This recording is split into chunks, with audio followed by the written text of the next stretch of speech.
Good morning, my people. How are you? It's your boy Crypto Blood here. Today, this is a requested video from one of the Webbot members in the chat room, Jean Quintano. I believe it's a lady, but she wanted me to listen to or watch the video that's been going around. It's an SGT report video with Lynette Zang. I've never watched anything from Lynette, so and I don't even think I follow SGT reports, but I've heard of them. Of course, they're pretty popular.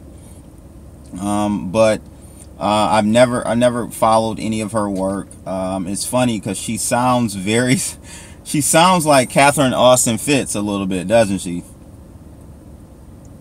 You guys have to let me know if you feel the same way. So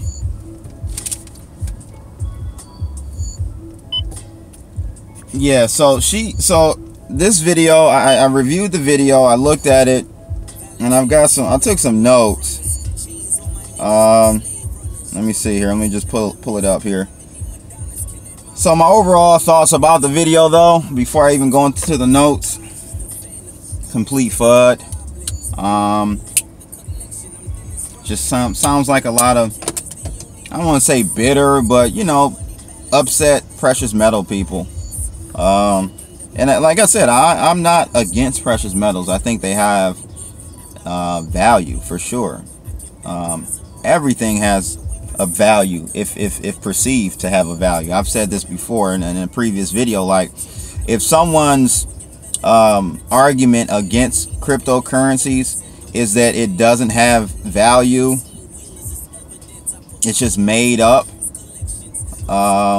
that's everything. The only things in life that really has value is air, oxygen, which is a necessary gas for us to be able to live as human beings. Water, that's another you know, object or thing that definitely, without a shadow of a doubt, no one can ever counter offer or debate me on.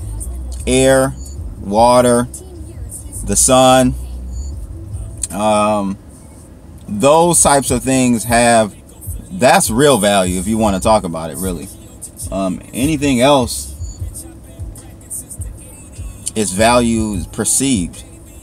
You know what I mean? Even the precious metals, like it only has value because we've all, you know, come together and say, hey, you know, this shiny yellow thing, piece of metal is going to, we're gonna give it some value because it doesn't tarnish, it doesn't rust, and so on and so forth. It has these different qualities. Same as palladium, silver, any of the precious metals. So that's kind of my spiel on, you know, when I hear people talking about Bitcoin not having value, it's nonsense. You can say that about anything. It has value. It has value because we see what the value is, and it's $3,400 a token. That's the value currently. So you can't say it doesn't have value.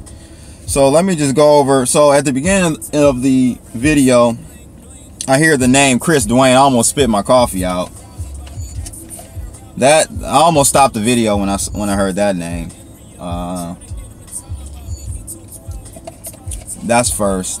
I think they have Lynette has a wrong interpretation of what happened as far as with Bitcoin forking. The fork did not just add another 21 million coins to Bitcoin. No, that's a totally separate coin now. You know, so that it's not true that you can just fork and just create more supply of a token. No, you know, market participation have to either pick one or the other, or a mixture of it. So if 80% pick Bitcoin and the other 20 pick Bitcoin Cash, then the value of Bitcoin Cash will reflect in that in that distribution of participation. So it's not a, oh, the Bitcoin split or forked and now you can always just fork and just make more coins. No, that's not true. That's, again, a lack of understanding of the cryptocurrency space, in my opinion. Then they talked about in there, they did talk about SDRs a little bit, which I was explaining. Most of the people watching probably know what SDRs are. So basically the SDR is like a currency that will hold other currencies and commodities within it, and that's where it derives its value. SDR was actually created a long time ago. Jim Rickards, I'm not going to take credit for knowing about SDRs. I knew about SDRs through Jim Rickards maybe about 3 or 4 years ago. May have been longer than that. May have been about 5 years ago, 6 years ago, about SDRs. I started to kind of hear about it, and thought it was pretty intriguing. I didn't even know that they existed until Jim Rickards mentioned it, which Jim Rickards is a very smart guy, knowledgeable. But the SDRs are essentially, it's a basket of currencies and commodities that will make up the SDR note that I believe is actually traded now between banks and such, but it's not in circulation or something, you know, like traditionally, like we think of fiat currencies and stuff. So they did talk about that in the video, and again, I'll leave a link to that video in the description of this video. The other thing they talked about is, you know, they were spreading FUD about everything's becoming digitized, and I can't believe they digitized T. And T is, I can't, you know, come on, man. Like that's how, like, when I'm hearing that in the video, I'm like, okay, they're literally just spreading FUD to try to get people away from cryptocurrencies, away from blockchain technologies, away from what's going to make them money. And I just feel like the people, you know, from this video, just they're upset. They're upset. They missed the wave. And it's, you know, it's unfortunate that they don't understand that the wave just started. If you look at it in, like, if you zoom out, you know, the wave just started. It's just beginning. There's going to be a large transfer of wealth. So they still have time to get in and participate in this new economy. So the digitization, if that's a word, that they're spreading fear, uncertainty, and doubt about is retarded. Like, everything is already digitized. I don't understand what they're talking about. Everything is digitized. Name me one thing that is not digitized. Like, even your, let's say you own a home, that mortgage is digitized. Essentially, it's traded as debt on Wall Street. Those mortgage-backed securities, that's all it's digitized. Everything is digitized. Your car, if you have a car, you have a loan on your car, it's digitized. Those loans are packaged up and resold. You know, I mean, so I would think she would have that understanding, and she probably does, but she just wants to spread that fear amongst the community. Everything is digitized, so you can't say, oh, blockchain cryptocurrencies is the cabal's way of trying to digitize and control everything, and we're doomed and all of this nonsense. Everything is already digitized. I bet you that lady didn't have more than $100 on her in cash. You know what I mean? Like, even down to the gold is digitized.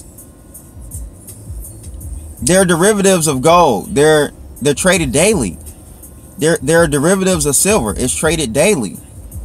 Matter of fact, in silver, there's more silver sold and traded and bought, and actually more so sold in COMEX in a week than there is a physical supply of silver.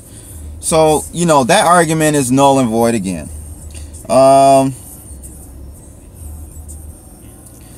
So then the other thing they talked about is the cover of the Economist magazine, that infamous cover. All of you guys know about it. It's got a gold coin on there, and it's one world currency and this and that. And they're saying, like, now we kind of know, we know it's Bitcoin, and the cabal is, the evil cabal is going to take over the world using Bitcoin. Nonsense. Nonsense. Bitcoin is open source. There's nothing proprietary about it. You can see the source code. You can replicate it. You can make your own. The thing that people, that I feel like, you know, people who are in precious metals don't get quite yet is, you know, Bitcoin can go away tomorrow. Litecoin can go away tomorrow. Like, any of these coins can go away tomorrow. Any of these tokens can go away tomorrow. It's the paradigm shift that we have blockchain technology. We have the ability to have a trustless society on the blockchain. That is the real power in this, and they're just totally missing it altogether. It makes no sense. So life will never be the same because of this technology, this concept of trustless transactions. So really that's where the power is, and really that takes the power out of the central planning, central banks and governments. Takes the power out of them, or from them, I should say. So, but it's just funny that they mentioned, you know, how, oh, it's Bitcoin that they're referencing on the Economist, and this and that, and but it's funny, it's ironic, because if it was gold, how they thought it was going to be before Bitcoin came around, people thought it was gold. Well, why now that it's not, now that you're seeing that it may not be gold, why is it that Bitcoin is bad now? You weren't saying that when you thought it was going to be gold that was represented on the cover of the Economist. It doesn't make sense. You have to pick. Let's use our brains here, people. There are a lot of smart people in precious metals. Andy Hoffman, I love that. See, I like to see people like Andy Hoffman wake up and realize it, and transition. It's not saying that you have to leave precious metals alone altogether, but I'm just saying, like, you see what the facts are in front of you, and you adapt. Nothing in life stays the same. The constant in life is change. So the more you are willing to adapt and change in life, the better you'll be, and the more successful you'll be in life. That's pretty much it. I at the end of the day, I think the video was FUD. It was FUD. I've said in other videos, though, I will say this. I will say this. Bitcoin seen a increase in usage and laws being, not laws, but like, not bills.